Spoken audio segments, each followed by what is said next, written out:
Hello hi friends, ఈరోజు ఈ video చేయడానికి చాలా పెద్ద రీజన్ ఉందన్నమాట. చిత్తూరులో గంగమ్మ జాతర జరుగుతుంది. చిత్తూరులో గంగమ్మ జాతర చాలా గ్రాండ్గా చేస్తారనమాట. 3-4 డేస్ నుంచి రోడ్స్ అన్ని డైవర్ట్ చేసి గ్రాండ్గా చేస్తారు. 3-4 ఇయర్స్ నుంచి నేను అనుకుంటున్నాను జాతరకు వెళ్దామని, కుదరడం లేదు. ఈ ఇయర్ అయితే మా సిస్టర్ వెళ్ళిందనమాట. అక్కడికి వెళ్ళిన తర్వాత వీడియో తీసి పెట్టమని చెప్పాను.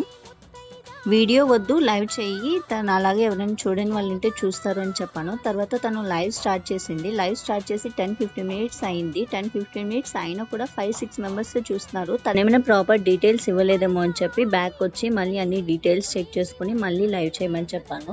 అన్ని లైవ్ చేసినా కూడా మళ్ళీ కూడా 10-15 మెంబర్స్ దాకే చూస్తున్నారు అనమాట. అప్పుడు నాకు అనిపించింది లైవ్ ఇంతే పోతుందేమో అనిపించింది. అందుకే బ్యాక్కి వెళ్ళేసి ఒకసారి చెక్ చేశాను అనమాట. ఎవరో ఒక ఆవిడ చపాతీలు చేస్తుంది. 3000+ మెంబర్స్ వాచ్ చేస్తున్నారు. అప్పుడు నాకు అనిపించింది గంగమ్మ జాతరకి అంత క్రేజ్ లేదేమో, చపాతీలకు ఉన్నంత క్రేజ్ అనిపించింది. నాకు అర్థం కాని విషయం ఏంటంటే ఎందుకు చపాతీలు చేయడానికి అంత ఫ్యాన్ ఫాలోయింగ్ ఉంది, గంగమ్మ జాతరకి లేదు అని. మీకు ఎవరికైనా తెలిస్తే తప్పకుండా కమెంట్ చేయండి.